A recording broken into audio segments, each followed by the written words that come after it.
بۆی ئەو قەیرانە ڕووی لە کوردستان کردووە هیچ نابینم هاوکاری پێشمەرگە بکرێ.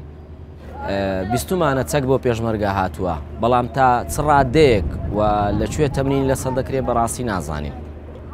ئەو شەڕێکی ئێستا پێشمەرگە دەیکات پێویستی بە چەکی گرانتر و باشتر هێلەوەی کە بتوانین ڕوبەڕووی بتەوە چی لە هاتێتە ئێستا. دەبێ حکوومەتی هەرێمی کوردستان زۆر ئیحتیمام پێشمەرگەی بدەن داکوبیتە سوپایەکی نیزامی.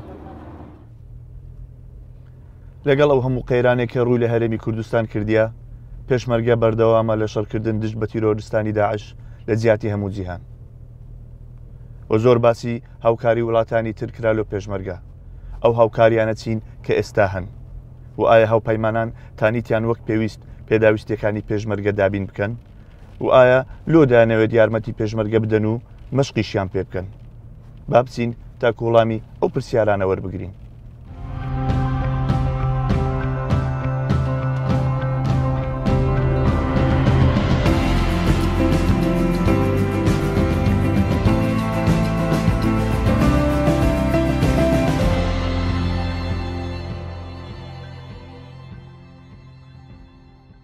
لە زنجیرە ئەو جارەمان دەبینین کە پێشمەرگە و مەشق لەسەر چەکی نوێ دەکات لەگەڵ هاوپەیمانان و سەردانی پێشمەرگە ئافرەتەکانیش دەکەین و بۆچوونی ئەوانیش وەردەگرین سەبارەت بە پێویستی کوردستان لۆ چەکی نوێ. هاتمە بنکە مەشقی بنەسڵاوە لۆ ئەوی بزانم پێشمەرگە مەشق لەسەر چەکێک دەکات و زانیاری زیاتر وەربگرم لە هەمانگی پێشمەرگە لەگەڵ هاوپەیمانان. وەک دەزانین کە ئەوە نزیکەی ساڵێک و نیوە پێشمەرگە شەڕی درڕندەترین گروپی چەکداری تیرۆریست دەکات. ئەو تیرۆریستانەی کە تانیان سوپای دوو وڵات بشێنن. پێشمەرگە سەرکەوتوو بوو بە خوێنی شەهیدەکانی و لەگەڵ قەیرانی ئابووریش کوردستان توانی بەردەوام بێت لە بەرگریکردن. ویستم چەند پرسیارێک لە مقەدەم نەجات بکەم سەبارەت بە مەشقەکانیان. کاک نەجات چەند دەبی دەستان بە مەشقکردن کردێ لەگەڵ هاوپەیمانان؟ لە 28 مانگی شوباتەوە. 28 مانگی شوبات. ئەو چەکانەی کە بەدەستان گەیشتیە چوچنە؟ چاکان چەکی سوک و مەمناوەندیتیایە دژە تانکە وسایلی معالجەکردنی ئەبواتە. بەسە ئەو چەکانە لۆ پێشمەرگە کە بتوانی دوژمن ڕابگرێ یاخود پێویستان بە زیاترە؟ بێگومان چەکی زیاترمان پێویستە بەڵام بە لەسەر ئاستی بەتالیۆن ئاستی فۆج ئەم چەکانە کیفایەتە چکەوە چەکی فۆجین. تەنانەت لێرە مەشق لەسەر چەک بەکارهێنان دەکرێت یاخود لەسەر ڕۆشنبیری جەنجیش دەکرێت. کاکەوە مەنهەجەکەمان بۆ ماوەی 10 هەفتەیە و هەمە ڕەنگە هەم ڕۆشایی تیا هەیە هەم مەشقکردنە سۆچانی کەوە دەگرین هەم تەمارینی تەعبەویشەکەین بە مستەوای گرۆپ بێگومان هەمەلایەنگە هەندێک یاسای جەنگی نێودەوڵەتی یاساکانی مافی مرۆڤ ئەمانش لە چوارچەوەی ئەو پرۆگرامەیە کە مەشقی سەرەکەین. وەک دەزانین قەیرانی دارایی هەیە لە کوردستان و تەسیریشی لە پێشمەرگەی کردیە. هۆکار چییە کە پێشمەرگە بەردەوامە لە کارەکانی و لە کاتەش کەڕاتە بە کەشی تاخیر دەبی؟ ئەو قەیرانێک کە هەیە لە هەرێمی کوردستان بێگومان زیاد تەسیری لەسەر پێشمەرگە کردووە چکە مەصروفاتی پێشمەرگە زیاترێکە و لە کارمەندێکە لە موظفێکی تری حکوومەت ئەوەی کە تاثیر ناکات لەسەر پێشمەرگە ئەو کەسێک کە کەسێکی نیشتیمانیە باوەڕی بۆ خاڵک ئەوەیە چۆن بیپارێزێت. ئەم شتە ئەم بیر باوەڕە بزاڵە لەسەر پێشمەرگە کەوای دەکات تەحملی ئەو نەبوونی و سەرما و گەرماوەندێک زەحمەتی و ناخۆشی و سوعباتی ڕۆژانەی خۆی بگوزێنێت و تاثیری تێ نەکات. کەواتە لە داهاتوو دەتوانین بڵێن سوپایەکی پیشەیی لە کوردستان دروست دەبێت؟ بێگومان زۆر گەشتبینم بەوە. دڵخۆش بووم بە گەشتبینی کاک نەجات و قسەکانی زۆر سرنجڕاکێش بوو سەبارەت بە هۆکاری بەردەوامبوونی پێشمەرگە لە بەرگریکردن لە کوردستان. ویستم چەند پرسیارێک لە پێشمەرگەیەکیش بکەم و بزانم بۆ چوونی ئەو چییە. باش ساوەکەم. چەند دەبی پێشمەرگەی کاکە؟ 5 ساڵە برە. 15 ساڵە. چەند لێرە هاتوونە لەگەڵ ئەو چەکە نوێیانە؟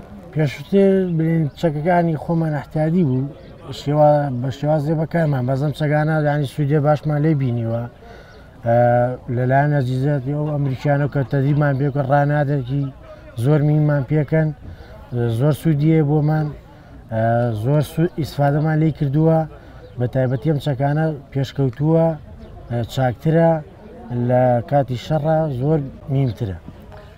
هێشتان پێویستیتان بە چیە لۆتان بێ؟ بۆ منە پرسیاری درعتەوێ شۆفڵ و حەفارەتێ بۆ پێشخستنی خۆت مەخصوص ئەوان حەفریا لێدا پاکن. ئەمنیش ویستم بەشداری مەشقی سەرەتایی ببم و خۆم تاقی بکەمەوە بزانم ئەوە بەم نیش دەکرێت.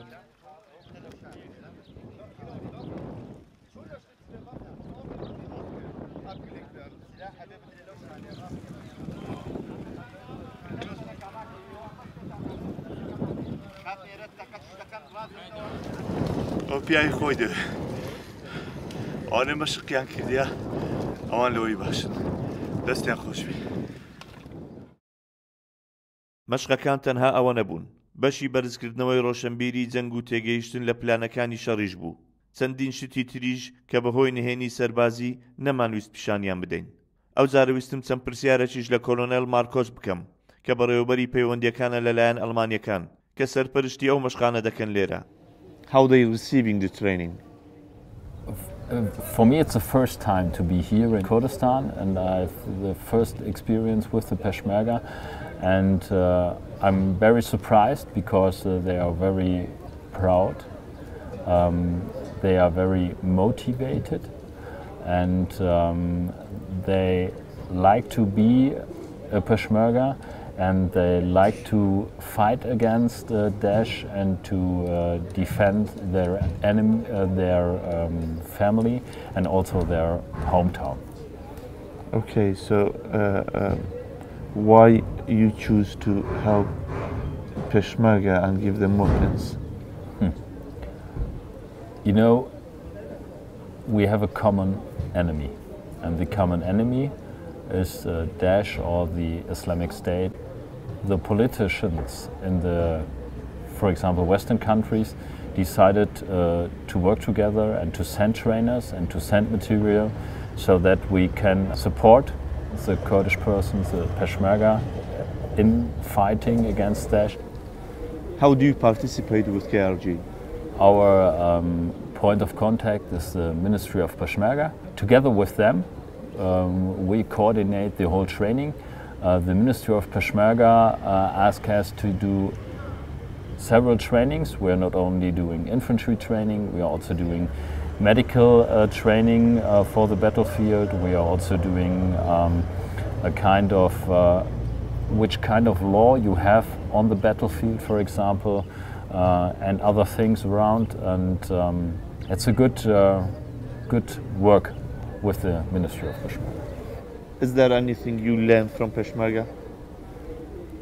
The proudness, yeah, to be part of this team, to be Peshmerga. That's we are also, as German soldiers, we are also proud to be a kind of the Deutsche Bundeswehr, but the Peshmerga are more proud. They are more motivated to act this because they are all volunteers. And when I go home, I will tell my family that life in Kurdistan is not so easy, but you are always in a good mood. You're always very friendly. Not only the Peshmerga, also the Kurdish people. بۆچوونی ئەو بەڕێزە لەسەر پێشمەرگە زۆر سرنجڕاکێش بوولۆم. پێم خۆشە کە خۆمان لە دیدەی خەڵکانی تر دەبینم. هاتمە سلێمانی لە خوێندنگەی مەشقی سەربازی لە کانی گۆمە. ئەوڕۆ بۆنەی تەواوکردنی خولێکی مەشقی پێشمەرگەی ژنان بوو بە سەرپەرشتی بەریتانیەکان. چەند پرسیارێکم لەو نەقیبە بەڕێزە کرد. باشە بەڕێزم وەکو ینی هەندە خەڵک دەڵێن حکوومەتی هەرێم وەکو پێویست نەیتوانێت پێشتەکانی پێشمەرگە دابین بکە لەو چەند ساڵی ڕابردوو لێ داواشی لە هاوپەیمانان کردیە. خۆی بەڕاستی حکوومەتی هەرێم 2 ساڵە زیاترە ئاعتما دەکاتە سەر خۆی بۆ دیفاعکردن لە خاک و نیشتیمانی کوردستان. بەڵام وەکو داوامان کردووە پێویستمان بۆ هاوکاری زیاتر بکرێت لە بەرەوەی بەڕاستی لەوانەیە چەند ساڵێکە ئێمە ئەو تەقەمەنیەمان هەیە بەکارمان هێناوە لەو شەڕانەدا. ئێمە زۆر سوپاسی ئەوانەکەین بەڕاستی ئەوە هاوکارێکی گەورە بوو بۆ هەرێمی کوردستان. ئەوە وای کرد زیاتر پێشمەرگەکانی خۆمان زیاتر پرۆفێشناڵ بن، زیاتر دەورێکی باشتریان هەبێ لەو شەڕانەدا.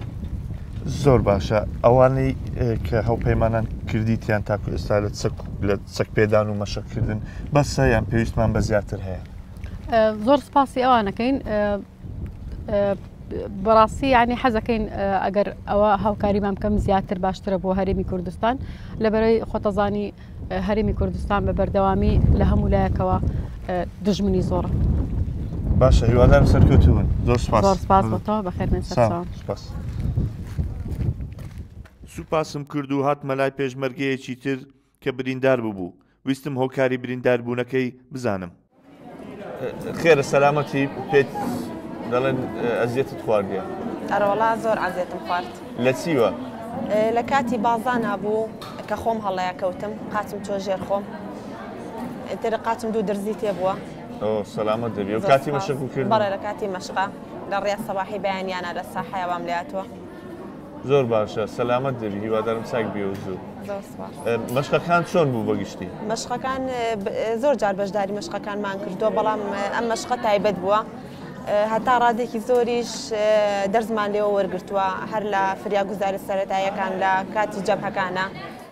سەربەرزم بەو خانمە بەڕێزانەی کە تانیتیانشان بەشانی پیاوان بەرگری لە وڵات بکەن و ئازایەتی خۆیان بە هەموو جیهان پیشان بدەن.